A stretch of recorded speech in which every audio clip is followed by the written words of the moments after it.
While he's getting the PowerPoint up, I'll go ahead and I'll just say that yes, my name is Elizabeth Newcomb, and I'm the unit manager for the Rocky Mount Vocational Rehabilitation Office in North Carolina, Eastern North Carolina. We serve a 4-county catchment area in the state of North Carolina, and we were selected to participate in the E3 program several years ago, and that is an awesome opportunity for us in regards to empowering and employing and educating those in our area. And so we've been engaging, or our counselors have engaged in several different opportunities through that to try and improve our performance and our services to those individuals that are in need. I'll just give you a little bit of background on the area that we serve. Again, I mentioned it's a 4-county area in eastern North Carolina. It covers Edgecombe, Halifax, Nash, and Northampton counties. That population is around 225,000 people in an area approximately the size of Rhode Island and Delaware combined, but only about 10% of the population of that. And so we serve a vast area that's mainly rural. We do have approximately 10% of our population that are by Social Security statistics on Social Security or supplemental security income. So we do have a large portion of individuals that we identify as being disabled. Obviously, there are many individuals with disabilities who are not in that statistic. So we were chosen to participate in the E3 program because of continued high unemployment rates in our areas. These were for a lot of reasons. We, over the last several, I'll call it the last decade or two, I'll call it 2 decades, this area has experienced a lot of economic distress and loss in job opportunities. In the late 80s, early 90s, because of NAFTA, we lost a major part of manufacturing, textiles, processing, and different things like that. That shuttered a lot of factories, industries, and things in our area. Unfortunately, over the last 20 plus years, we have had 5 hurricanes that have devastated our area, not unlike a lot of natural disasters that you have faced across the nation. I'll just put a little tidbit in there. North Carolina is a beautiful place to come and visit, great tourism. But if Jim Cantori ever tells you that there is a hurricane with an F, don't come to North Carolina, because Hurricane Fran, Floyd, and Florence were 3 of those hurricanes that hit us and created issues in our area. In fact, in Hurricane Floyd back in 1999, which again is about 20 years ago, we lost over 4,000 businesses and residences in our area because of the flooding that occurred. And we had a difficult time coming back from that. The Great Recession that happened back in 2008 and 2009, we lost an additional 8% of our employment in our area. And the economic leaders in the state of North Carolina identify that Eastern North Carolina has had a much more difficult time in recuperating from some of the losses that we've had over the years because of the different setbacks. But that's not to say that we don't have opportunities, and we have great leaders in our state and in our counties that are striving to increase our manufacturing again, also trying to move us into more of an area of finance and online type of e-marketing and different things like that. So we do have some positives coming to our area and things that are hoping to bring us up. And so E3 was a great opportunity for us here in Eastern North Carolina. As a manager of an E3 field office, there's 2 sites in North Carolina, one in the west and us in the east. And as a manager, I was given the opportunity to go to the E3 Leadership Academy that was held last September in New Orleans. And that was presented by UA Currents, as most of our E3 things are. And that just gave us a great opportunity to be educated and inspired, and to help us to think about ways that we can promote education and empowerment and employment in our areas. And during those sessions, that's when they had a presenter by the name of Ashley Cross, a very dynamic and energetic speaker, someone who has been in the field. She is from Arkansas. She was a business engagement specialist for the state of Arkansas, and she has since gone out in her own consulting. But she's had a lot of success, and that's partly due to her personality and her vision that she has. And she was challenging us during a session for overcoming employment challenges to have us reevaluate why we do what we do. She basically broke it down into two parts, that primarily in vocational rehabilitation, we are filling a business need for our business and our employer market, and then we're also trying to assist our consumers in getting those jobs. And so, you know, we put our focus on those areas.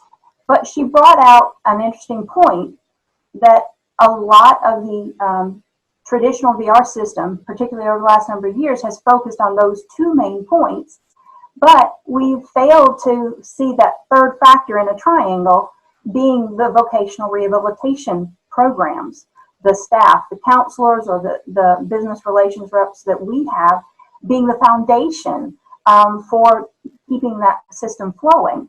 And she said that, you know, she shared a statistic and things about the fact that when you poll or you interview and survey VR counselors or VR staff across the nation, a common complaint, and one of the ones that's really high up on the list, is the volume of cases, the high caseload numbers that we deal with in state-run VR agencies versus perhaps private rehabilitation programs. Across the state, that number is usually around 150 to 200 consumers per counselor. I know there's states that are probably much higher than that. There's probably some states that are a little lower. Particularly in Rocky Mount, North Carolina, we average around 100, maybe just a tick over that, 105 to 106 caseloads or cases on each caseload.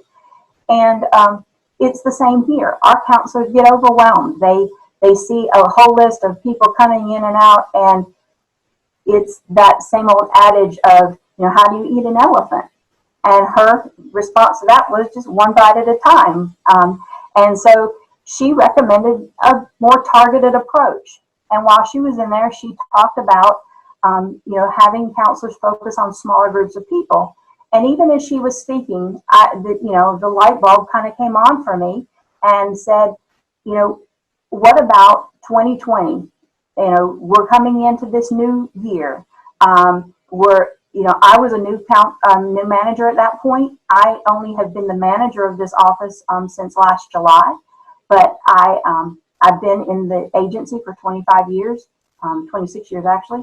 But as a new manager, what could I do to inspire my counselors, my staff, to have better performance, better outcomes, meaning that they had served more people and had success for those individuals in getting employment. And so the idea of 2020 in 2020 came about. And so if you'd advance the slide there, Terry, I'd appreciate it. So I came back from New Orleans kind of energized and saying, okay, I'm going to make a difference. And I created this little poster. It's a motivational poster for my staff. As you see, if you look over my left shoulder, there's a poster on my wall. There's a poster on every wall of every VR counselor and VR staff in our offices in our 4 counties to inspire and motivate us as vocational rehabilitation programs to help individuals find jobs, to get into work, to prepare them and train them for success. And there are no limits. So this was kind of an initiative that we kind of pulled together and then asked them to try and implement this. Not saying that this is rocket science, not saying that we reinvented the wheel, but we just wanted to take an initiative in the Rocky Mount VR catchment area to try and implement some changes in the way we were doing business. Advance to the next slide, please, Terry.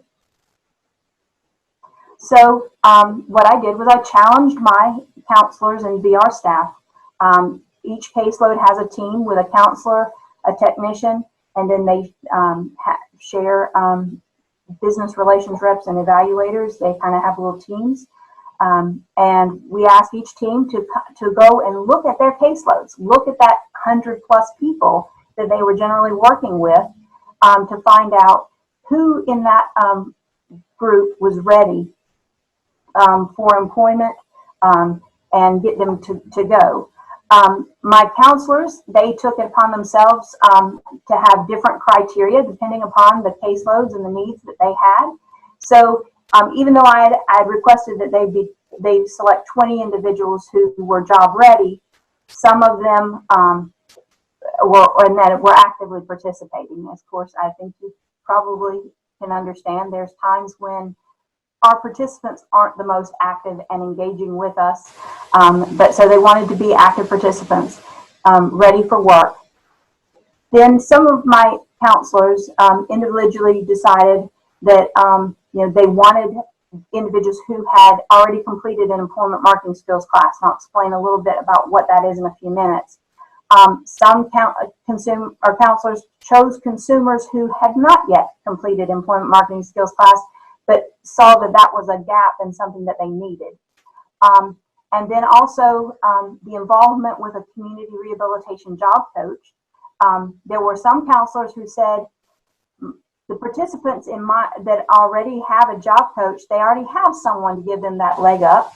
We already cooperate and work with our job coaches, and so I'm going to select individuals who don't have that extra partner, and I'm going to give them extra attention or focus. Some counselors chose individuals who were also involved with a job coach and wanted to have still a more intentional outreach to those individuals and have that partnership added. So not everyone had a job coach. Of course, not everybody needs that type of service. All in all, 231 participants were selected by our counselors.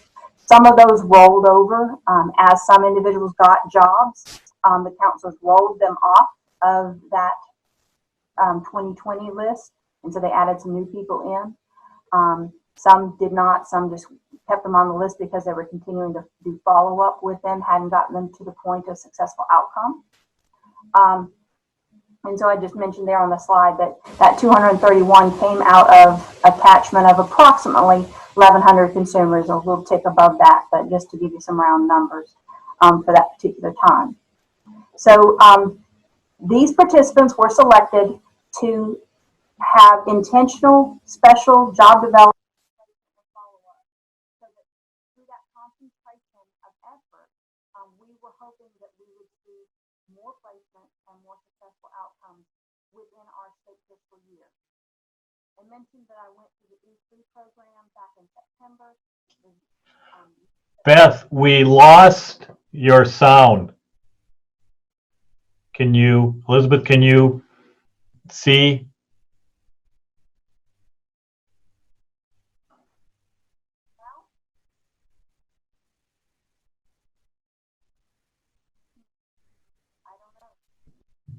Can you check and see perhaps did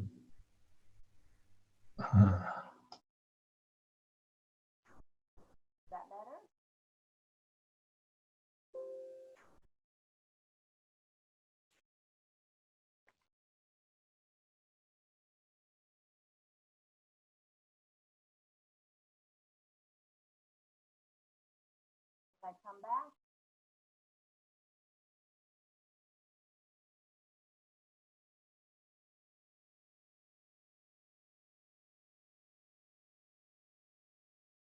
I do.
what do I do? I know, but I can't figure out what to do. Can you help me? Beth, Elizabeth, you're back. I'm back. Okay. See, I didn't do anything other than Well, there's so much volume on the internet these days. I think this is happening to many people. So go right ahead. Keep going. Where did you lose me? You were, I think, just wrapping up on the slide that's on the screen, talking about the participants that were selected. Okay. So I think the next slide is probably where we are. All right, no problem. Okay, so what I was... We're losing you again a little bit, Elizabeth. Uh-oh. Okay. Well, advance to the next slide. Okay. So of those 231 participants that participated, the intention was that those individuals would get special job development, placement, and follow-up. Hey, Beth. You're really faint. Is there any way that you can get closer to your mic, or do you have a headset you could use? I don't have a headset in here, but I could probably try to find one. I would have to go to another office to get one. Okay, well, now you're coming back in loud again. I'm not sure why it's cutting in and out like that. Okay, all right.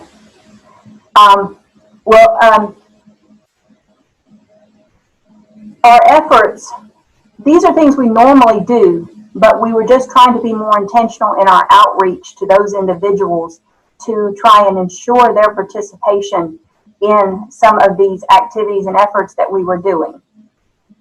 First, EMS, or Employment Marketing Skills classes. As I mentioned, our office has 2 business relations reps, and part of their jobs is to look for job opportunities in the community, to look at those customer needs of our business associates and organizations and industries to develop jobs. But this other component of their job is to provide training and job development with the individual consumers. So they have a curriculum that has been designed for the whole state. It's consistent across the state of North Carolina for business relations reps to train our consumers that participate in vocational rehabilitation, to help them to get information, to practice locating employment. They complete job applications, practice interviewing skills, talk about personal appearance, and develop a resume and a plan for seeking employment. And so this was not a new task or a new activity, but it was just the effort of the VRRs and the vocational rehabilitation counselors and their technicians to try to improve the attendance and break down any barrier that would keep an individual from participating in that class. Also, an activity that we normally have done is what we call a job club, and this is an informal gathering. It's not a structured curriculum, but monthly we have opportunities for our participants to come into our offices and to work with a business relations rep who provides them with local current job leads, helping them if they need assistance in the application process. The participants are able to interact with each other if they say, well, I applied to a job there last week, or I used to work for them a couple years ago. This is some things you need to be aware of. It's kind of almost like a peer support, peer mentoring opportunity through those job clubs for the job seeker. Just knowing that there are others out there looking as well. Pitfalls, sometimes they can identify those amongst each other, have those real life conversations. And so that is something that our BRRs, I'll call it, ramped up, and our counselors and our technicians ramped up the calling people in advance, reminding them, arranging transportation, just really concerted effort to get them to attend those job clubs to see if there'd be some positives that roll out from that. And then thirdly, we did an application day. And this was an event. This was it was a one-time event. We will replicate it, but this event was something that we borrowed from one of our sister offices in the Eastern region from our regional employment specialist who had developed this concept of an application day of doing a very targeted job search for specific consumers en masse to help them to have more resumes or applications out there and hopefully have more success. So the application day, the counselors selected individuals within their 2020 group. They offered them a specialized invitation by letter and by phone saying, you know, you've been selected to participate in this activity. The BRRs then, based on the very specific individuals that were coming on that day, identified job openings that were current, that were available, that were based on their job choice from their individual plan for employment. And that day, we were all hands on deck, whether it was a tech or an office assistant, me, the manager, the counselors, the BRRs, and we brought them into the office and gave them a little pep talk, gave them a little kind of overview, make sure that the voicemail message on their cell phones or their primary phone was updated. They had an email address that they could correspond if it was an online application, just encouraging them how to, you know, those little quick tip kind of things. And then we divided them out and everybody went to separate rooms and we filled out specific job applications for them on that day. So it was kind of a nice targeted job approach. And in that, we had 40 individuals out of the 200 or whatever that were invited to come to that targeted application day. Only about 33 of them attended. You know, you have a little fallout on that. During that time, 66 applications were submitted. Of those 66, 9 got interviews for some of the jobs they applied for, and 5 got hired. So there's a breakdown from how many you invite to how many attend, all the way down to who gets the jobs. But we saw that success with an application day. Our BRRs in their regular employment marketing skills classes, there were 79 participants who were on the 2020 lists and that came to either job clubs or the EMS, and they saw an increase in participation in those activities. Terry, if you'd advance the slide again, please. And so these were kind of our numbers, and of course there's kind of some asterisks beside them, but our numbers, again, we started in October, we went through March, 6 months. The placements from October through March, of the 231 participants, we had 50 of those individuals who the counselors reported were placed on jobs. Some of my counselors, when I asked them for feedback, they only counted individuals who had attended application day. So this number might be slightly higher, but it'll be around that 50 mark. And then our successful closures from October through March, we had 34 individuals that were on the 2020 list that did become successful closures during that time. Unfortunately, due to COVID-19, as I'm sure it's affected your efforts and energies across the nation, those closures some of our closures have been disrupted.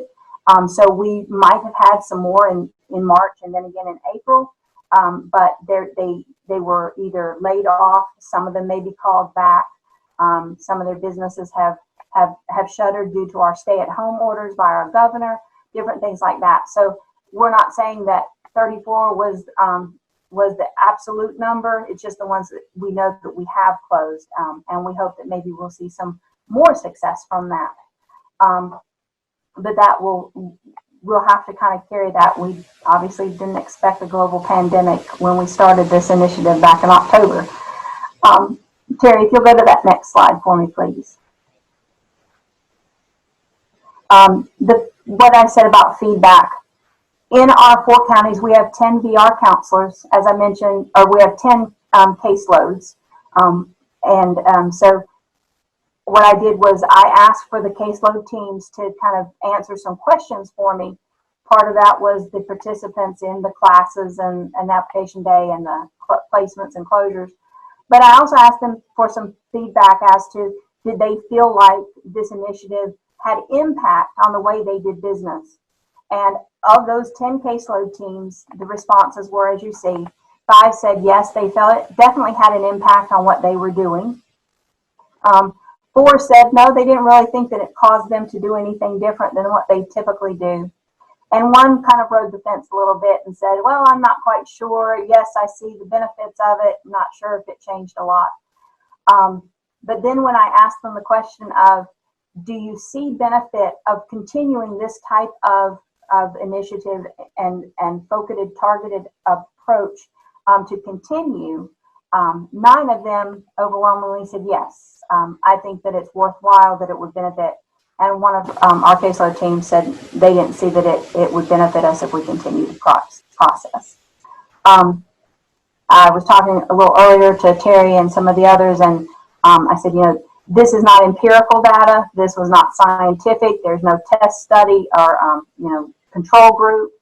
This is just feedback that we got for our numbers and for the feelings of the VR counselors who participated in that. But so we do plan to continue this. And so, Terry, if you could give me that last slide.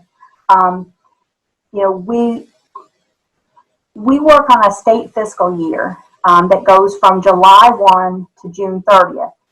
So part of the thinking and the timing of the 2020 and 2020 initiative was, even though we were starting already a quarter into our state fiscal year and the tracking of our statistics, that October gave us a start off point where if we did this intensive initiative for 6 months, if individuals were placed by March the 31st, and we were able to provide the follow along for them, the hope was that by the end of our fiscal year, June 30th, they would have a marked difference in our success of our closures. So it's not that during this last quarter we stopped placement, but those placements that come out from April, May, and June, of course, they're going to benefit us for closures come the next state fiscal year. So April 1st, we would have hoped to launch the second initiative of this, but due to COVID-19, our stay-at-home orders, all of our staff are teleworking. We do it on a rotating basis because our offices are still open for services, but we just have social distancing and fewer people within the office location itself. So I had kind of hoped to start that April 1st, but that didn't quite happen. So we will launch something similar. Some of the counselors suggested that we work with smaller groups. They even started focusing on 20 with regular contact on a weekly and monthly basis was maybe still a little bit much, given they still have to do applications and develop plans and organize and facilitate services beyond job development and placement. And so we are looking at reducing our numbers a little bit for that continued rollover of cases. So it won't be just 10 people for a whole year, and it wasn't 20 for a whole year. But so we do look at perhaps maybe modifying that a little bit. We live and learn. Our business relations reps, the great team members that they are, they haven't stopped. They are doing EMS classes and job clubs by telephone and online through they don't use Zoom, but they other online platforms. So they have figured out a way to continue to provide services to those individuals who have telephone and video access. And so they're continuing those types of things. We have scheduled an application day for September. The organization and stuff is being put into place so that we could have a kind of a fall initiative for individuals in placement and things like that after the summer months are over. And my counselors, they're a great group of people, and they're always trying to figure out new ways in which they can engage our consumers and keep them participating and being active. And I do hope that this initiative has encouraged them to reach out more, to keep that person engaged as a consumer of vocational rehabilitation and keeping them involved in that job search. So, I'll call it in a nutshell, that is what the vision of intentional job development for the 2020 and 2020 program was all about. And it did come about because of some of the guidance and things that we received through this E3 initiative and project, and we are grateful that we had the opportunity to participate in it. So if you have any questions for me or want to know how we kind of manage this, please feel free to have your questions in the question and answer box. And I think that the other Beth That's right. is going to facilitate that in asking me the questions that you all have put out there. Great. Take it away, other Beth. Hi, everyone. I'm Beth Gertner. I work at SBRI and help out sometimes on these webinars for E3.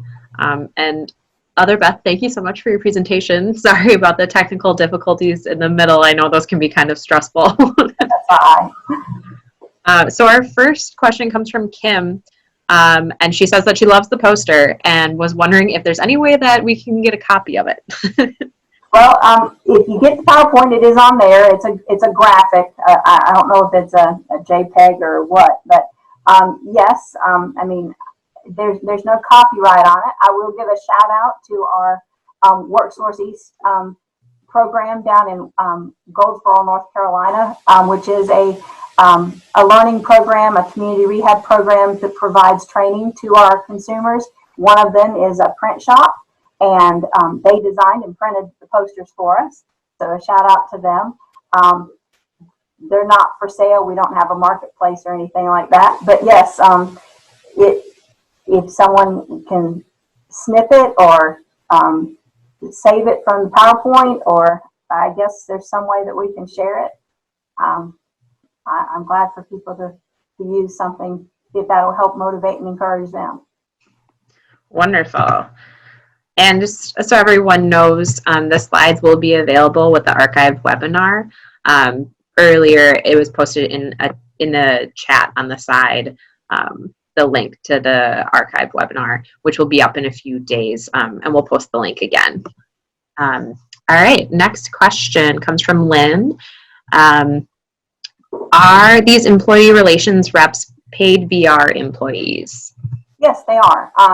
There are business relations reps in each office, VR office across the state of North Carolina. They are guided and directed through what we call a regional employment specialist. And so they are VR staff. They are responsible for business engagement, but also consumer education and placement services. All right. Okay, next question. Is there an electronic version of the EMS book? If so, where can it be located? That I would have to find out from either one of my business relations reps or from our regional education specialist. They have workbooks, and they have a curriculum they go through. It's through the state of North Carolina. So I don't know if there's an electronic format or not, but we can always find out and see what resources are available. Okay, perfect. Yeah, so we'll follow up with that one. Okay. This question's from Jeff. What techniques have shown useful for the counselors or job development staff when developing jobs with employers for consumers? Are there any incentives that are utilized or provided to employers? Okay. I guess I was hearing to the incentives for the employers, or were there incentives for the consumers? It looks like incentives for the employers. Okay. Well, our business relations reps, our counselors, anyone who's going out and doing job development, and I will tell you that the state of North Carolina does do the dual customer approach, even though, and I pointed out that Ashley Cross was just kind of questioning, why don't we include the VR counselor in that triangle of cooperation, and how do we help them? But our employers are always given opportunities for things like targeted work opportunities, tax credits. There aren't any additional, there aren't any real other things. It depends. We do offer things like internship. We offer on-the-job training. So there are other means in which there are some assistance that we can provide to employers when they hire an individual with disability in the state of North Carolina. But the work opportunities tax credit would be the first incentive that we would say, other than just getting a great employee. And that's what we promote, that these individuals are capable individuals, and we're not just randomly applying for a job with them. We know, because based on their skills and their aptitudes, their interests, their past work experience, they can be successful in the jobs that we guide them to. Great. And then just another quick question from Jeff. He's wondering what is a BRR? I believe that was on one of your last couple of slides. The business relations representative is what the BRR stands for. And so they are the individual that is our go-to person in the unit to assist in that business engagement or the consumer education for employment marketing skills. And another question here, also from Jeff, wondering if the feedback was from counselors or consumers. The feedback was from counselors. It was fun, and not only counselors, but also their technicians, the business relations reps, evaluators. They have caseload teams, and so the feedback was per team. All right. During your application day, do you have employers present, or just help your consumers do applications online, or I would assume if there's paper ones? This particular application day that we did was just with consumers. However, there have been different variations of application days that our offices in the East have done throughout the last, I'll say, year, and some have been very targeted for employers. I'll give an example. In Wilmington, North Carolina, the school system, which is one of the county's largest employers in that area, had some issues with job retention, finding good employees. And so they did an application day that was targeted for jobs within the, I think it's called the New Hanover school system. Don't quote me on the name of the school district. But so they did, it was employer specific. And so there have been, when a new manufacturing or business or something has come in, there have been some that have been targeted with the employers present to actually conduct interviews on application day. Our particular one was just a concentrated effort on applications to a variety of jobs. Okay. And we actually had somebody else who just asked in general for more information about the application event. So is there anything else about that event you want to share while you have a captive audience here? Sure. The prior question was about, did we get consumer feedback? And I, in my kind of gathering of information, did not reach out to specific consumers, but some of the caseload teams in their responses back to me indicated that, I had asked the question, how did you feel your consumers responded? And a lot of the verbal feedback from our consumers, particularly about employment or the application day, but also about some employment marketing skills class and job clubs, is they felt, I'll call it, and because this is some of the words that they use, they were special. There was an invitation. It was exclusive. They felt like someone was giving them that extra edge up, and so it have a positive effect on those consumers to say that the information that they were receiving was specifically for them, and they didn't feel like they were just one among the many, because they got an invitation. Wonderful. Yeah, sometimes just that personalized touch kind of can make all the difference. just to touch back on an earlier question, there had been somebody who was wondering about the EMS Toolkit. We have some other North Carolina staff on the webinar today, so thanks for joining us. And they have plugged those links into the chat. So if you want to take a look at them, you can go over into the chat and see those. And we will make sure to post them with the archive as well. All right, let's see. Next question here. Can you explain the Job Club and how successful it is to consumers? Is it easy to set up? I mean, I'm speaking obviously for the business relations reps who do that.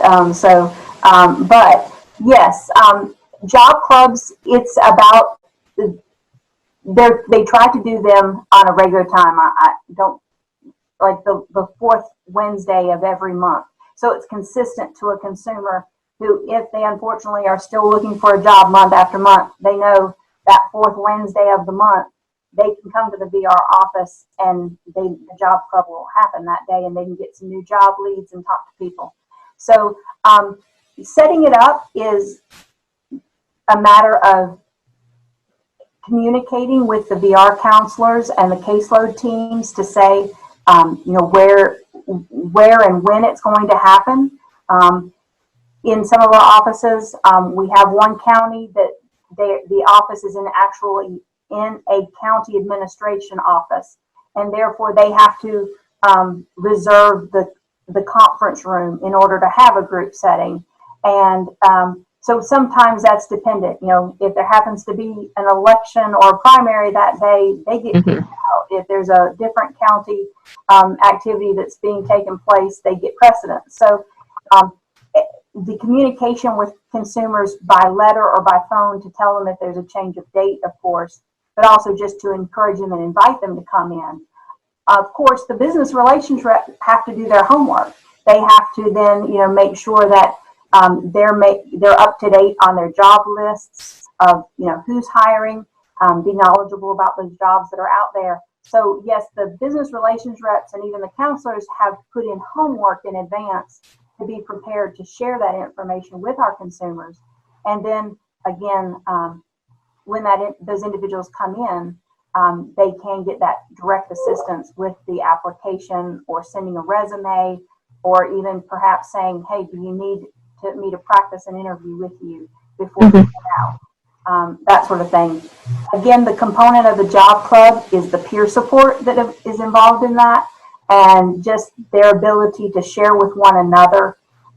Because even if the business relations rep or the counselor could have been prepared, you know, for that meeting, they say, hey, by the way, I filled out an application at so-and-so, and because they hear somebody else that has that desire to work in that type of a position or a field.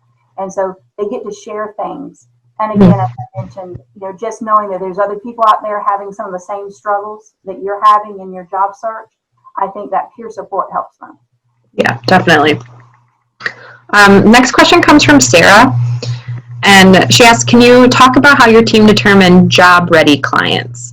Apart from the EMS class, what did you use to determine if someone was job-ready or not? A very general term, because of course it's an individual plan for employment for a reason. It's all individualized, but we consider an individual job ready when the primary services of their plan that include either physical, mental restoration, or training have been completed. So if they came to us because they had a need for specialized equipment through assistive technology or a vehicle modification, or they were going to go through a training course, whether it be phlebotomy or a 4-year university or something like that, if they haven't completed those services yet, then they're typically not job ready. We do some preemptive job development before some of those services complete. If the majority of it is completed, you know, they may still have some follow-up, or they may, of course, like with training, we know the training is going to end in the next month or 2 months, and so we start those kind of processes. But the job-ready consumers generally have completed other components of their plan and are actively looking for jobs and ready to take a job today. If the job is opening and the application is there, they can go to it. Okay. And Lynn asks, can you explain more on the EMS? Is this taught by the BRRs?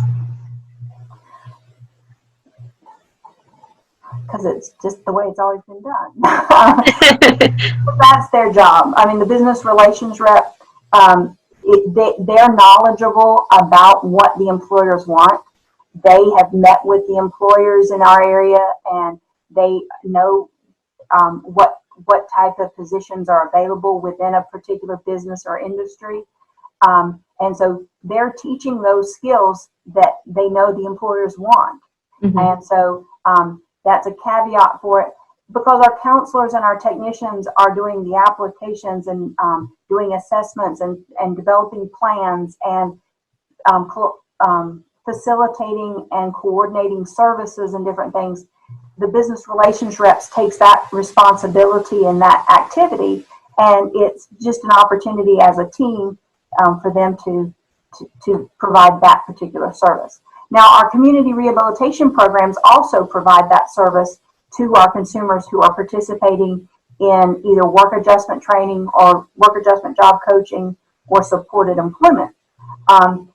We can do it, they can do it. So we do have other partners beyond just the BRR who does provide employment marketing skills to our consumers. So it is a component of a BRR's job, but it is also something that, you know, everyone is involved in aspects of, and including our vendored services for community rehabilitation. All right, and Beth, you are off the hook for the next one. This is one I can answer. Donna's asking if there will be any certificate made available to verify participation in the webinar. So just so everybody knows, you will receive an email tomorrow about a follow-up eval, and you'll have a link to the archive and things like that. And then it will also discuss CRC credits. And the CRC credit, that can serve as your verification of participation. So whether or not you need that CRC credit, there's also a verification of participation in that, wrapped up in that as well. All right. The next question comes from Marty. I think you pretty much answered this one already, Beth, but just I'll throw it at you just to make sure. They're asking if you involve local employers in application day, and it sounds like the one that you were specifically talking about, it was more focused on the consumers, but in the past there have been application days where employers were involved. Is that correct? Yes. Mm-hmm. Again, if there's an employer who has specific job needs, maybe they've opened up and expanded, maybe they're new to our area, maybe they're just having a difficulty in their recruitment, and our business relations rep have engaged with them and seen that need, they can have an application day specifically for that. A component of Job Club is that on occasion, not every month, but on occasion, employers do come into our job clubs to talk about the types of jobs that they have, or to focus on, I'll call it an attribute that they would like to see in a potential applicant. Mm-hmm. So that the consumers can actually see or hear from an employer who's doing the hiring to say, this is what we look for, and you can apply that to our vacant jobs or to any others that you're applying to. And while we're on the topic of application days, we also have a question about any best practices or best approaches for conducting application day. Were there any tips or tricks you wanted to share that you haven't mentioned already? I'm going to say that I really, other than encouragement and cheerleading, my BRRs and our regional education specialists, our regional employment specialists, they did all the work. And so it took a village. It took the regional employment specialists helping and directing our local BRRs for reaching out to employers and gathering information, our VR counselors and technicians to reach out to the consumers to make sure their transportation was arranged, to make sure that they, part of kind of harking back to the job ready question, making sure that they had appropriate interview attire, that different types of things. So it was a team approach. So no one could probably pull off a successful application day without a team approach to it. It's not a one-man show. It takes everyone to participate and do their part so it can be successful. Mm-hmm. We have a question from Katrina asking if there's a plan to do this nationwide for VRC to start job clubs / job development. And as far as I know, most job clubs are regional, and that actually seems to work a little bit better. Has that been your experience with job clubs as well, Beth? Again, I think it depends on, I mean, yes, having employers involved and knowing the jobs that are out there. Our issue, obviously, with, there are so many employers out there, you can't have them all, and so you kind of have to rotate it. Also just the timing of it.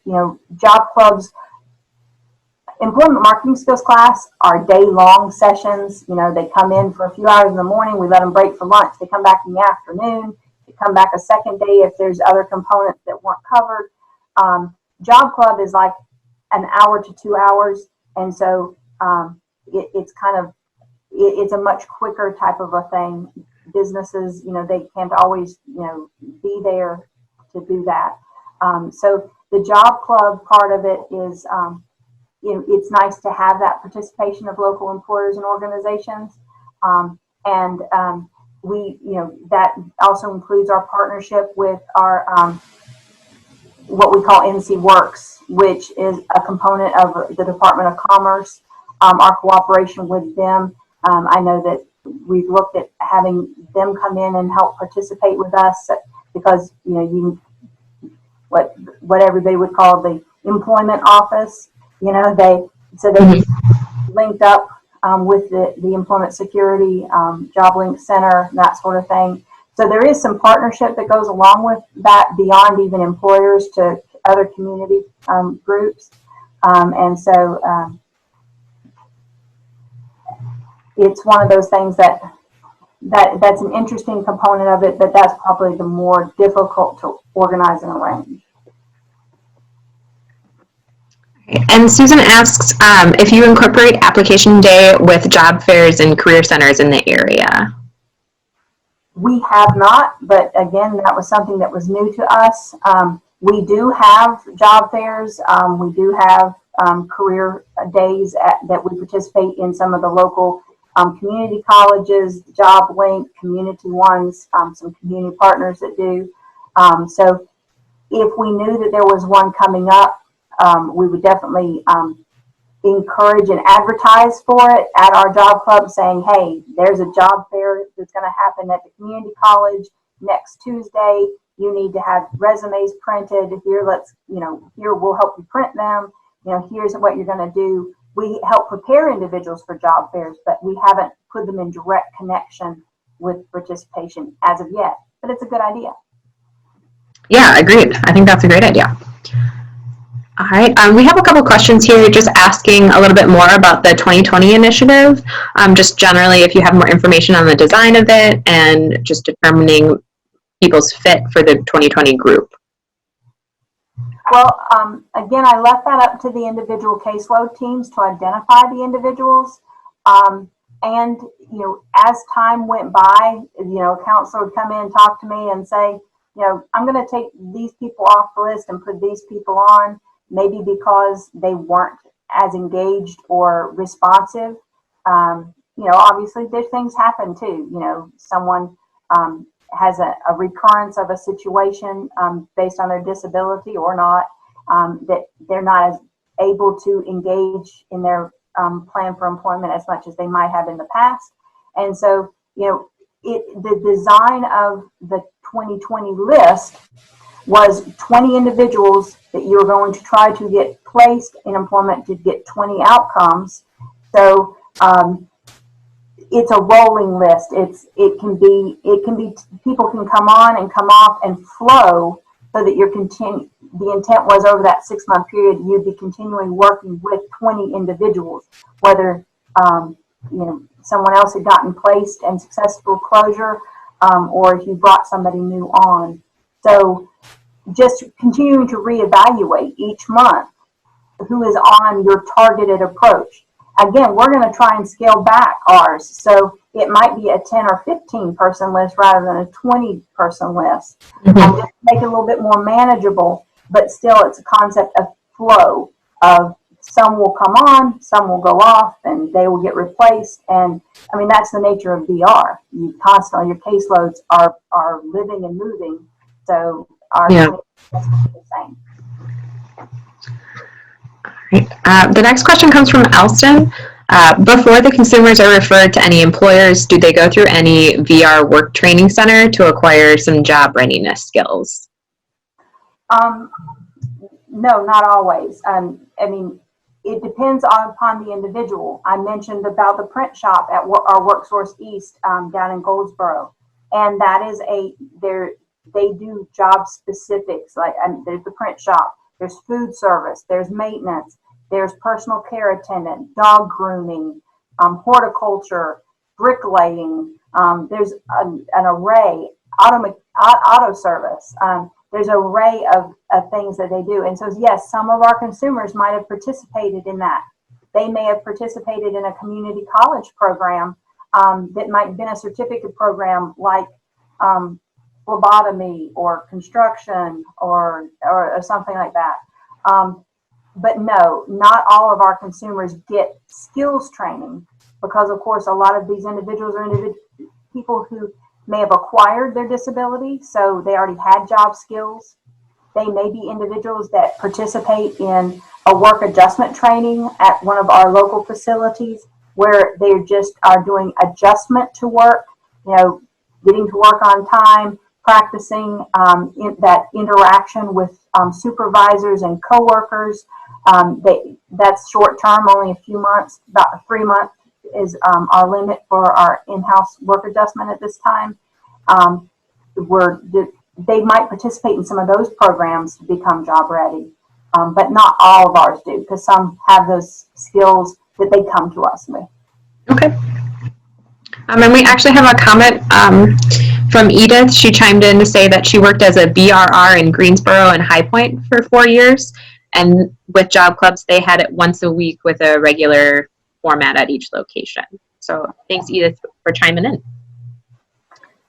We do it monthly because we have multiple locations, and so we have 2 BRRs, but they have to go to different places, so they end up doing 3 to 4 job clubs a month anyway, and then they also each do several employment marketing skills classes if they go into the school to do it or if they have it in the office. So the RBRs are doing it more often than once a month, but they're just doing it in different locations. Yeah, and I would assume that frequency would vary a lot depending on your location and staffing and things like that. Paul asked what your placement goals are for the year. I can pull that up very quickly. I want to say 176 is our goal. That's close. That's successful outcomes. That's not necessarily placements. We don't have a placement goal for people who get jobs. We have a successful outcome goal. And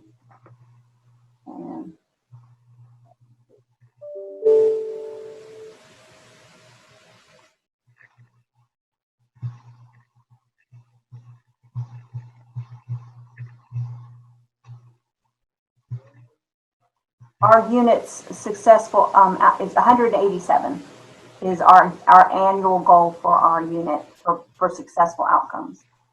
Thanks for looking that up. Maria chimed in. She says, in California, we have community rehabilitation programs, CRPs, who assist us in helping our consumers get jobs. We also have business specialists, which are similar to the BRRs in North Carolina. I'm not sure if this is the case in Minnesota, but if so, how does your staff determine which consumers are referred to the CRPs and which consumers are referred to the BRR for employment assistance? In North Carolina or in Rocky Mount, those are not mutually exclusive. We do have community rehabilitation programs, again, for an in-house work adjustment program currently. for what we call community-based work adjustment training, which is a service that's in development, job coaching, and then what we call supported employment job coaching.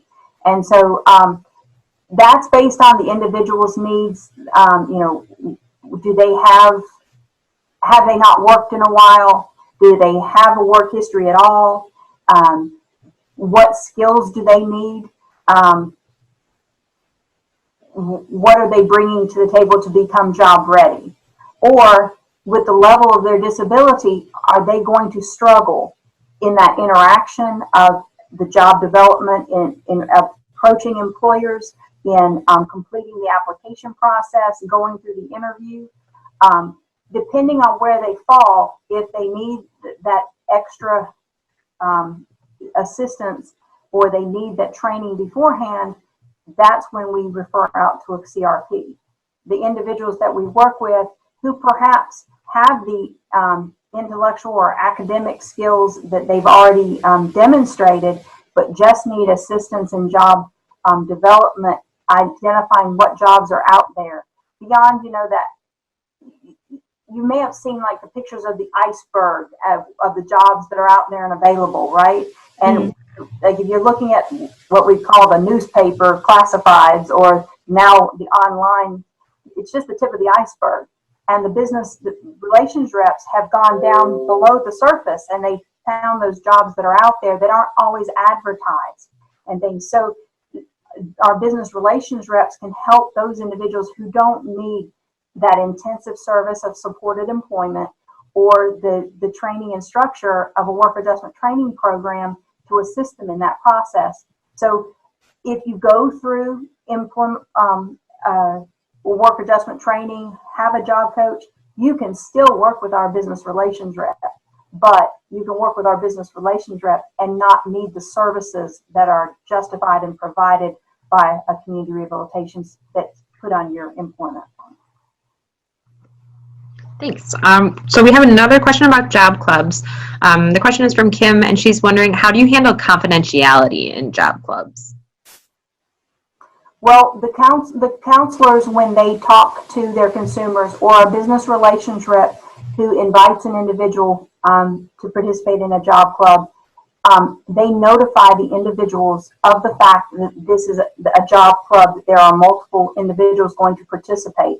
So they're aware that individuals are going to, they're not going to be, it's not a one-on-one. They're going to be in a group setting. Now, our business relations reps never discuss an individual's specific disability or their specific impediment to employment in that group setting. If there's something that needs to be specifically addressed, then they would hold that off until a break or until, like, they would ask that individual, hey, Beth, can you meet with me in my office? I want to talk to you a little bit more. They would never discuss the specific disability-related information in that group setting. Okay. And we have a very topical question for you next. How do you think COVID-19 will impact your job development and placement strategies? Well, obviously, it's already having an impact. I think we've identified probably close to a dozen consumers who had been placed in jobs who their job was either shut down due to our stay-at-home orders by our governor, or they were laid off with the intent of, when we reopen, we'll call you back, kind of a thing. We know that it's had significant impact already, but there are jobs out there. Through this, I can't tell you the number of job leads that my business relations reps and my counselors and my other staff say, hey, Zaxby's is hiring someone, for their drive-through, or this company is hiring individual, like Big Lots or Walmart, they're hiring people for stocking, or the grocery store, they need someone to be what they call them here QAs. They basically do the cleaning. They're basically janitorial staff because they've ramped up their sanitization practices so much. Mm-hmm. And there are jobs, there are people still hiring. So our staff are trying to I'll call it optimize those opportunities and get into those avenues of employment for some of our individuals. I know our agency in general in the state of North Carolina, in general, we don't like to look at temporary employment or things that we know are very short-term employment opportunities to focus our energies. But they've said we can help with temporary employment now, knowing that someone might be getting a job through the COVID-19 situation, that's going to, one, help put food on their table. It's going to give them good work experience so that they can apply that to more of their chosen goal, job goal, and career going forward. We've changed the way we do business in vocational rehabilitation. Talking about community rehabilitation programs, the state of North Carolina has opened up. We have what we call milestones that a lot of our CRPs get paid according to different goals and outcomes that are set. And there's like 5 outcomes. We usually only pay the job development once, but because of the COVID-19, our state leadership decided, no, we need to pay for second placements because they helped get this person a job. It's no fault of theirs, no fault of the consumers that the job was lost, but they got to look for another one. And so we're trying to figure out ways that we can be creative, open up some of our restrictions and our policies to help get more placements through COVID-19. Definite impact, but I do see that we're also going to have a great need as the states open back up, as our employers are now allowed to reopen their doors. Yes, it'll change a little bit. Our lives are going to be changed forever due to COVID-19, I believe, masks and sanitization practices and things. But we're going to move on, and there's going to be a great deal of opportunity. And so, at least for me in Rocky Mount, I want my counselors, my techs, my BRRs, my evaluators, I want them to prepare our consumers for the opportunities that await them as the things open up from this pandemic. Thanks. Yeah, I know a lot of us are going to be changing how we approach things in the future. So we have a couple of questions here about job clubs. So both Edith and Mary have questions about them. So both of them are wondering about the online job club and how it was set up and how that's been working. And then additionally, Edith's asking if you have any advice to share for starting one with DSB. And maybe if you could briefly inform those who maybe aren't from North Carolina about differences between general VR and DSB, just in case they have a combined in their state. All right, yeah. In the state of North Carolina, vocational rehabilitation, I'll call it, our agency works with all arrays of disabilities. But we do have agencies such as the Division of Services for the Blind, the Division of Deaf and Hard of Hearing, that work specifically with individuals with those disability types. And part of the criteria is that when a VR counselor is working with an individual with a visual impairment, there's certain criteria that we look at. And it's not, again, they're not mutually exclusive, but the different services that are provided, DSB or DHH may take lead. And then we don't duplicate services, but we complement each other. And so that's just the difference between DSB. They obviously, in the Division of Services for the Blind, they have a population with very specific needs that would takes a lot of specialized training and understanding and access. And so that's why there's DSB and there's VR in state of North Carolina. But in the E3 project, we work together. And we work together in general, but through this E3 project, we've kind of been working alongside of each other. How do online job clubs work? I'm going to tell you that we haven't had our first one yet. So it's scheduled. It's scheduled in May. Both we have 3 scheduled that I'm aware of in the month of May for our offices. And those are going to be done through freeconferencecall.com. Our business relations reps are, still going to gather the job leads. They will either email or send out job packets to any of the participants who I'll call it register. And when I say register, basically they're letting us know by phone call or email that they're going to participate. And so we'll send them the information. The plan is for them to join the call. They've been given instruction. You're talking about the confidentiality. For instance, like you look at the chat or the Q&A sections here on Zoom, we've told them not to put their full names. We've given them instruction to minimize the identifying information that would pop up on the screen. And again, as we mentioned, they know that it's not a one-on-one. There are going to be other individuals that are going to be in that virtual room with them. And so at that time, our business relations reps are planning to share the information, what they know about the employers, the jobs that are available, give opportunity for the participants to ask questions, to express issues or concerns that they have, provide their knowledge and foresight in the things that they're aware of pertaining to those jobs or other jobs that are out there. So it is something to be seen as to how it all comes together, but our business relations reps, they've done some trial runs through that freeconferencecall.com platform, and so they've kind of tested it out. It just, because of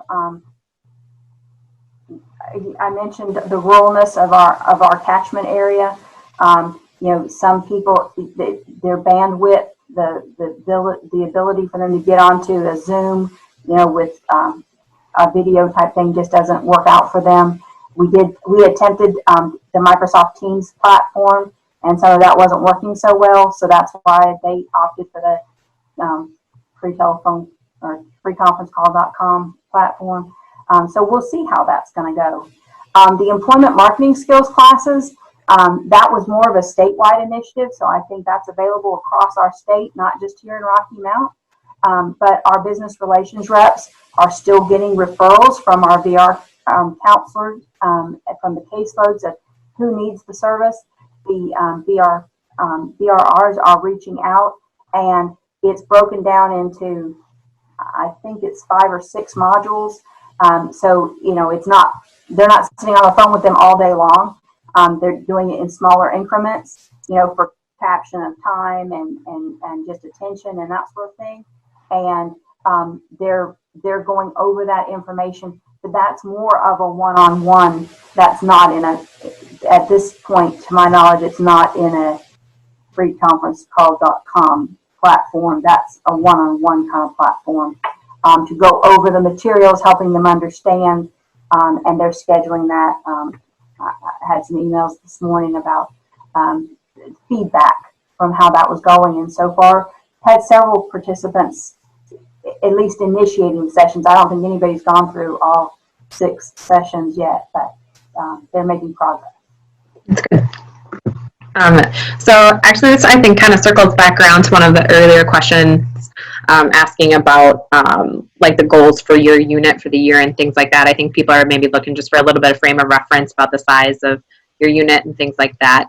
So one person asked, how many counselors do you have in your unit? And then also in terms of the successful outcomes, what would be a couple examples of successful outcomes? Okay, well, we have 10 vocational rehabilitation counselors. We also have an independent living program in our catchment, which is actually a 7-county catchment. But for vocational rehabilitation, we have 10 counselors, we have 10 caseloads, and we do have support staff for those evaluators, business relations rep, technicians, and so I mentioned earlier we take, and I can probably reference it right here.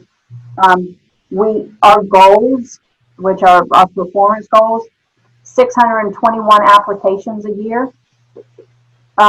Not saying we reach all these goals, I'm saying that the goals that were set for us. 121 applications, 381 case activations, which means that we determined eligibility and written a plan of services for those individuals. And then, as I mentioned, 187 successful outcomes. A successful outcome is when an individual has completed the services on their individual plan for employment. They've obtained employment, are independent if they have job coaching or something. So they've demonstrated independence on their job, and then we begin a 90-day count for RSA purposes, 90 days or beyond. So a successful closure is someone who's worked independently on their job with or without supports for 90 days or beyond before closure. I'll give them a little reference. I mentioned we had a slide that 34 2020 participants had been successfully closed out of VR services from October to March. Our unit successfully closed 52 individuals in that same time period, but only 34 of those were identified as people who were on the 2020 list. Mm-hmm. Other individuals are getting work. We haven't, it's not that we provide the 2020 focus and intentionality in exclusion of our other consumers that we continue to work with, and they still get jobs and they still participate in EMS and they still do things. It was just that we felt that these individuals needed that extra intention, maybe because they had been looking for quite some time and had not had the success, or maybe we felt that they didn't have the same level of independent motivation. There's just individuals who are go-getters just by personality. Mm-hmm. Individuals who just need that extra, perhaps either hand-holding or sometimes a little bit of a shove, hoping that this intentionality would meet those needs. All right, I'm just keeping an eye on the time here, Beth, and I think I'm going to throw you one more question and then turn it over to Jen to give a little bit more info on the CRC for people and just that follow-up info. So if we did not get to your question today, I will be sending all of the questions that we didn't get to during the broadcast to the other Beth to respond to, and we will include those with the archived webinar. So I apologize if we didn't get to you. There were a lot of questions today, which is wonderful. Thank you so much, everyone, for participating and asking questions. There have been a lot of really great ones, so I appreciate people taking the time to drop those in the question and answer, and we will get to you. I'm sorry we ran out of time. So our last question we're going to get to today here is the EMS class and the job club the only job readiness training the consumer gets, or do they do job readiness training before and then participate in these additional services? The EMS class, the employment marketing skills class, and the job club are the only direct, I'll call it, established activities that we do as vocational rehabilitation. As I mentioned, some of our participants do participate in our community rehabilitation program services, which may include work adjustment training, individualized job coaching, or supported employment job coaching, which gives them an added component of job readiness because of their interactions with job coaches or workplace supervisors at our work adjustment training programs. And so there is that, or as I mentioned, services that we may have provided with them, part of their individual plan for employment may have included a WorkSource East training curriculum. They may have participated in community college or some of our local programs. We have, it's OIC, it's an Opportunities Industrial Center. I think that's the title of it. We just call it OIC. And so many acronyms. and our job link, our career centers through the Department of Commerce, as I had mentioned, our partnership with them earlier. They may have programs and job readiness classes and things that our individuals participate in. So our assistance in job development isn't exclusive to you have to have participated in our EMS or our job club. If you're a VR consumer participant in our general VR program, then the BRR can still assist you in job development. Your counselor is still working with them in job development. And the job development is not exclusive to our BRRs, that we greatly appreciate all that they do, and they do a large component of it. Each individual who is employed by the Division of Vocational Rehabilitation, it's part of our job to assist in job development and assistance in helping our consumers. So everyone is involved in prepping that consumer. In any of our interactions, our first directive is to move them in a direction of employment. And so, even if they're calling to check on the status of their prosthetic leg, we say, well, and what are you doing to get ready for work? Okay, it's been ordered. So what types of jobs have you seen out there? Are you thinking about the types of employers you're going to approach? We're weaving that into our communication with our consumers whenever we can. Wonderful.